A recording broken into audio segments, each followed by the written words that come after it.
Hi, this crib has been the feature fish in my 15-gallon nano tank for the past 2 years, along with a small group of Serpae tetras.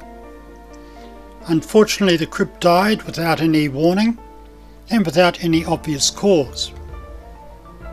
Now, as this tank has been infected with blackbeard algae, which I long ago gave up trying to control, I decided it was time for a makeover. So the fish were rehomed into my community tank, and all the contents of this tank were discarded. I then tried to sterilise the tank as best I could, and I even found that the blackbeard was still hiding in the small vents on this pump housing. So I gave that a good soak in vinegar to hopefully get rid of it. The back of the tank incorporates a 4-chamber filtration system, which I've found works very well. Water flows in through a vent at the top of the first chamber and then goes down to the bottom where it can flow across into the second chamber.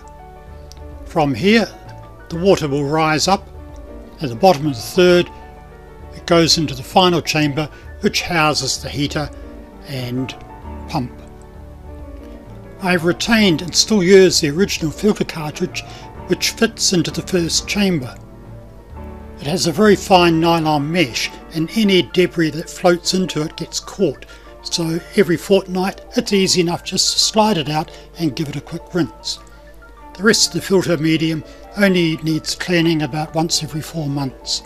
These foam filters came with the tank, and I've cut them up and can insert them into any of the chambers to suit.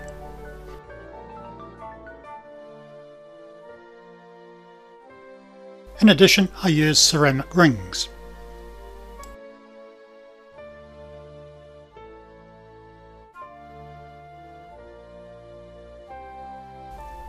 And this is the finished setup.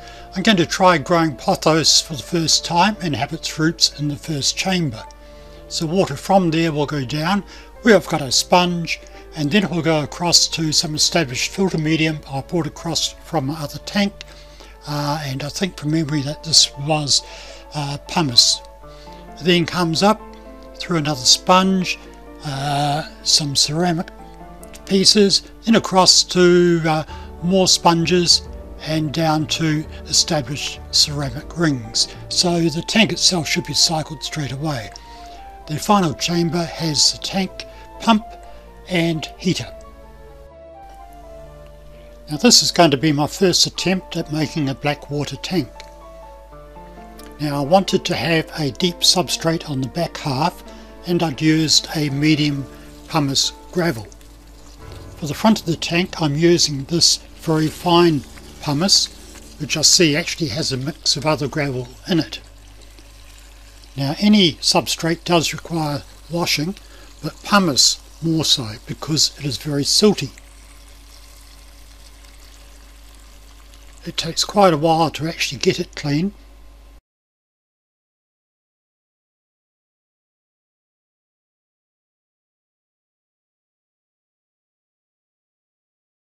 And for the final rinse, you actually have to resist swirling the pumice around too much, because it's quite soft and pieces break off, creating more silt. So once it's starting to run clean, add it to the tank, but you need to be prepared to do a few water changes until it's crystal clear. And that might take several days.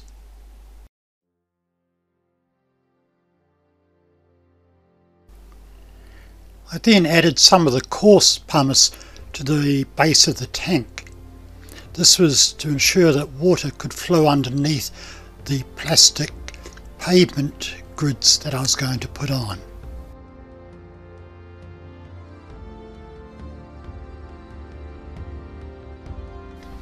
These grids are intended for outside paving and basically stop stones etc. moving around.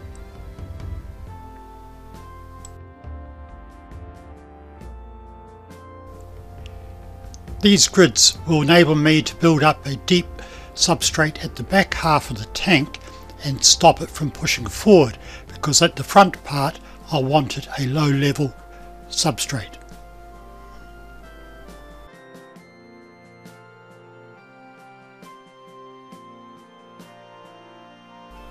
Stolen from my community tank was this nice piece of driftwood, complete with Java fern, and it almost fitted from corner to corner.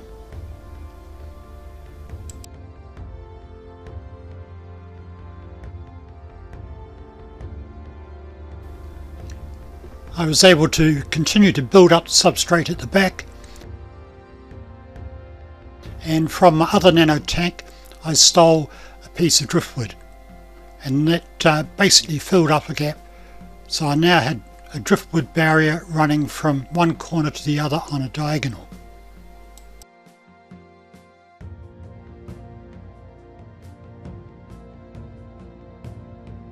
For the front I used a fine grade of pumice. Into this tank I intend to relocate my 3 glow light tetras, my 2 ghost glass catfish, or glass ghost catfish, depending on what school you went to, and my 3 coolie loaches. Now these coolies would like a smooth substrate to crawl around on, so I added some smooth black pebbles to the back and added a few to the front.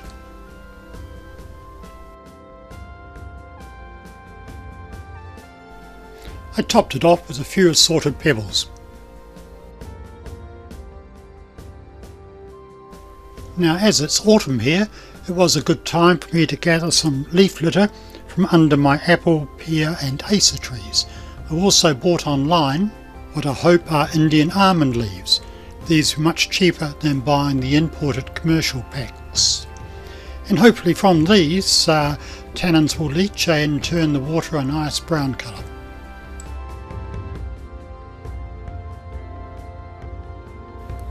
I placed the leaf litter and some twigs into a nylon bag and let them soak overnight in water. This is so they would not float when placed into the tank.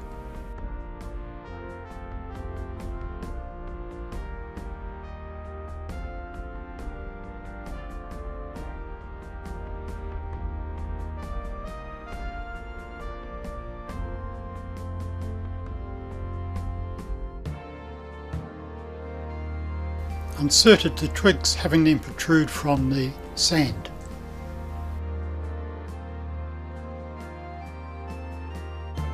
But after a while I had a rethink on that, because I thought that one of the glass catfish could panic and impale itself. So I later pulled these out and just had them flat on the ground, which was much better.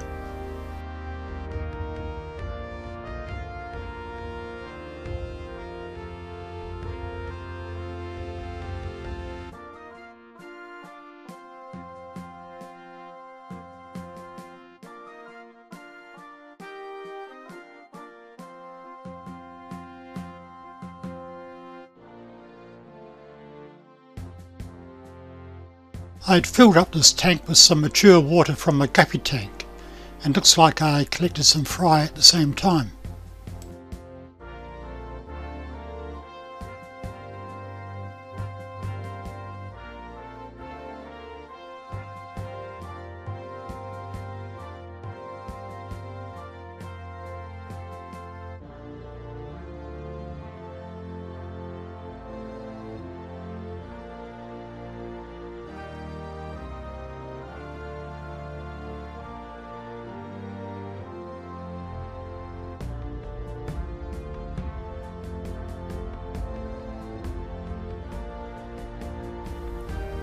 I boiled up the Indian almond leaves for about 10 to 15 minutes. This was mainly to break down the cell structure to help the early release of tannins. Once cool, they were added to the tank. The fish were also moved into their new home, and the following day I was able to buy 3 small coolie loaches from our local store.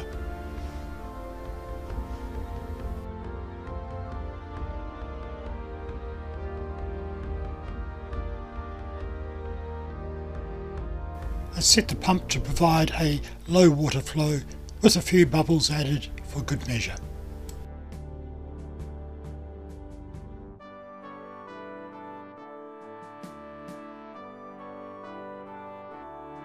Some of the twigs developed a furry biofilm, which I took as a good sign.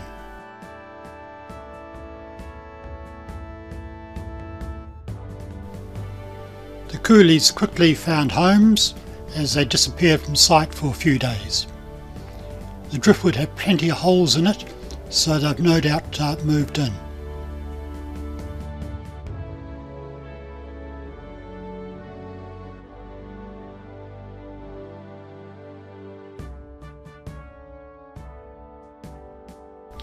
The Indian almond leaves haven't really turned the water brown, even after adding a second large leaf. Maybe the New Zealand grown trees don't produce as many tannins as those overseas.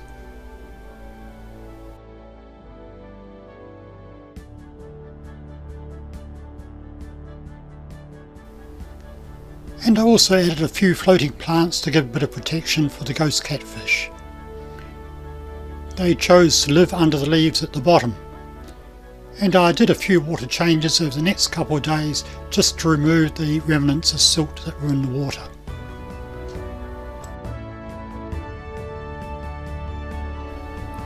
The main lights are on a timer for about 7 hours a day, and I added these two smaller stand-up lights which come on for 2 hours before the main light goes on and 2 hours after. They are programmed to give a coloured light which sort of represents sunrise and sunset, and it's during this time I can actually view the fish.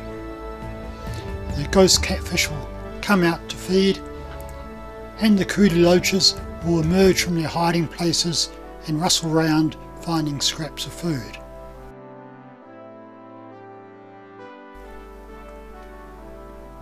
The best time to view the tank is during the sunset period, as the lights slowly fade out, changing colour. It's then that the tank comes alive. Adding a tea bag has now changed the water to a nice shade.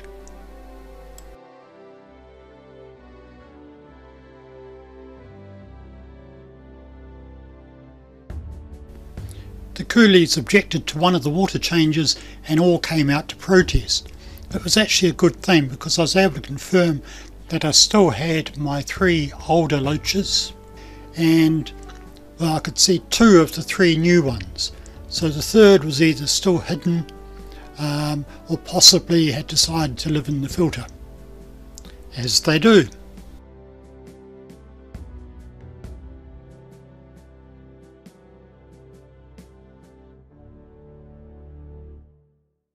One of the best things about this hobby is that it's so calming and relaxing, which appears to be quite a well documented thing because I always see lots of references to how keeping fish or looking fish is good for your blood pressure. I haven't seen the coolie loaches for a while. Now they'll be in a cave at the bottom of that driftwood, and that gravel's been subsiding. I wonder if they just can't get out anymore. I haven't seen the glass catfish for the last 2 nights. They do normally come out to feed. Why have those tetras got white spots all over them? And I never noticed that fungus on the guppies before.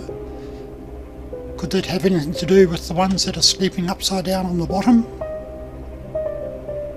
I wonder if that ammonia spike yesterday's got anything to do with it. Well, I just gotta hope that the new betta is not going to be aggressive. And I hear there's going to be a 3-hour power cut today. I hope the water temperature doesn't drop too much.